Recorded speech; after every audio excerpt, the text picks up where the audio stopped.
vous aimez l'eau pétillante? Moi aussi, ça tombe bien. Mais je vais pas vraiment parler de ça. Je vais plutôt parler de ce qui se passe dans le village où est produit une eau pétillante, bien connue, que j'aime bien. Mais ce qui s'y passe, c'est moins reluisant et moins rafraîchissant.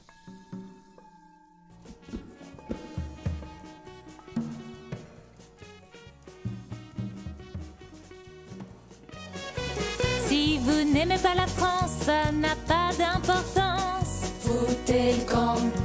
Le lobby anti-secte, c'est une imposture moderne. C'est une...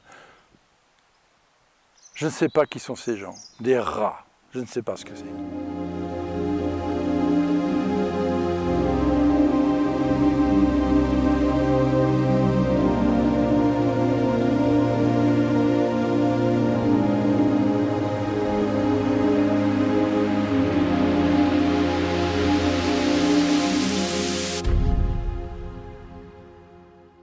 C'est quoi le drôle à vous dans ce clan? Je suis auteur-compositeur des chansons des Brigandes. Mais là, on parle pas du groupe, on parle du clan. Il n'y a pas de titre. C'est un idéologue même. Voilà. Idéologue des clans. Idéologue d'une certaine contestation. Et votre idéologie, elle repose sur quel principe? Le principe de la vie, de l'art, de la beauté, de la liberté. Ouais. La liberté. La liberté pour des gens de se réorganiser dans des sociétés parallèles, en dehors du système. Le manifeste des clans du futur est souvent présenté comme une sorte de bréviaire pour le clan des Brigandes et de la communauté constituée autour de Joël Labruyère. Interrogé par le média Euroliberté, média de réinformation comme il se présente, mais proche de l'extrême droite, la communauté revient sur son origine. Notre communauté a été fondée en 2004 par Joël Labruyère, dans le but de rassembler des personnes qui refusaient la civilisation globale et qui voulaient commencer à construire une nouvelle société.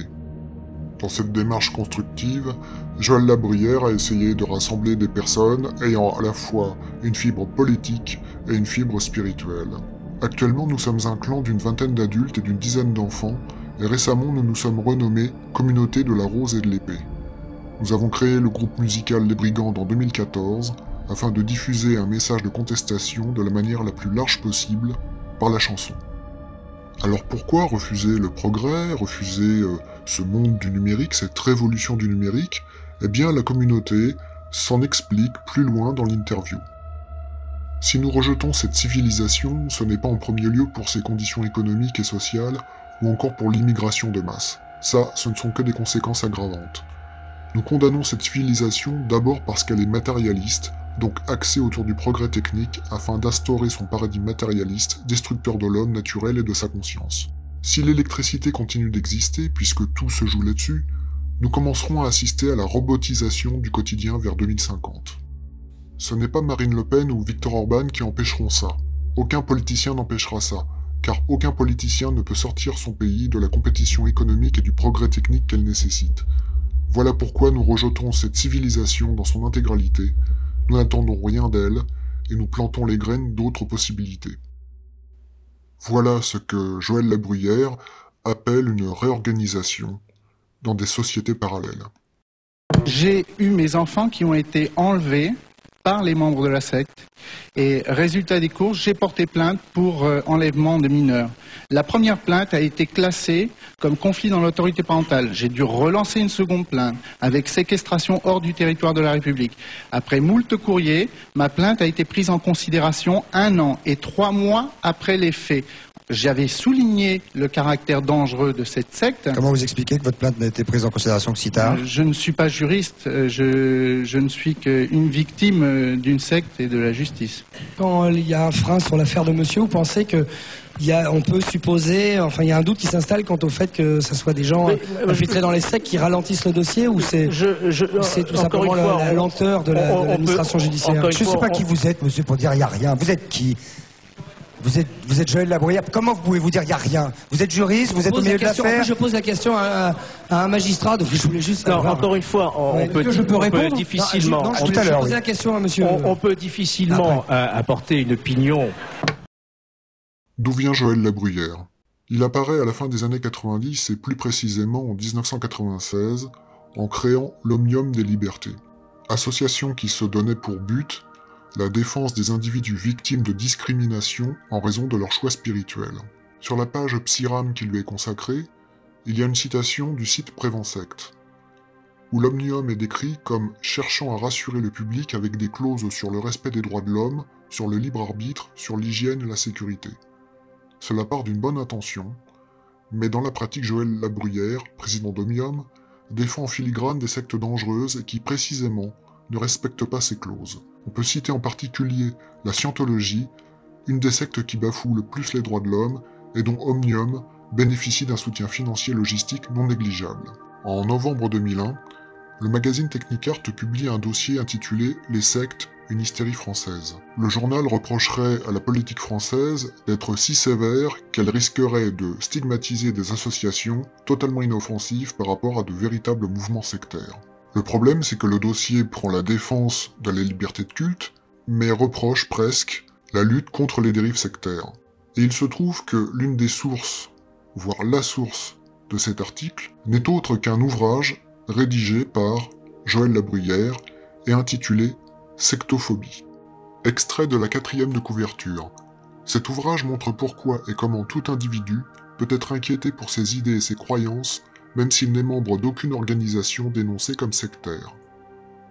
Par ailleurs, dans les archives du site Éthique et liberté proche de la Scientologie, on retrouve le nom de Joël Labruyère dans un article de 2002, participant et co-organisateur en tant que président de l'Omnium des libertés à une réunion contre, je cite, la menace antidémocratique que représente l'extrémisme anti-religieux. Clairement, contre la politique de prévention et de lutte contre les mouvements sectaires.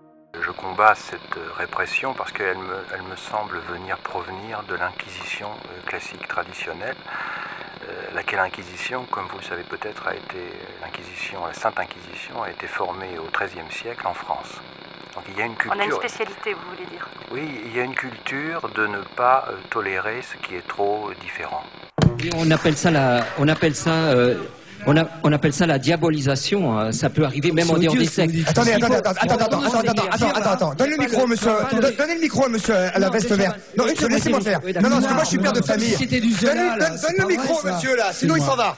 Ou vous parlez, monsieur, tout haut, vous parlez. Donne le micro, monsieur. Donnez le micro, monsieur, qui est devant vous, s'il vous plaît. Je vous le demande. Une fois, 2 fois, merci. Prenez le micro.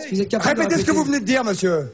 Une larme? J'ai dit une petite larme, oui. Vous avez des enfants, vous? Oui, j'ai 3 enfants. Et vous, une petite larme, mais comment vous permettez de parler comme ça? Vous êtes qui? Et moi, je vais vous dire, j'espère qu'un jour sur le plateau... Attends, laisse parler ça.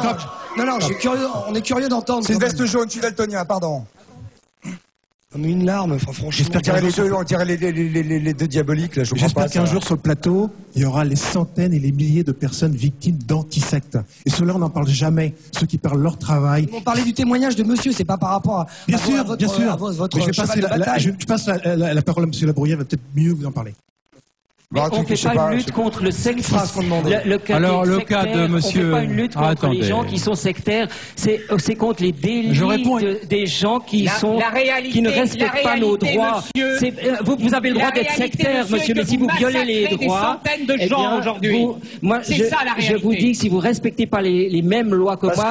Parce que ça massacre pas les 2 petits-enfants, là? Alors écoutez ce que monsieur a à dire sur une expérience qu'il a vécue de... Je me fous de ce que dit monsieur. Je m'en tape. Une petite larme. Monsieur de Chavannes. J'en ai marre.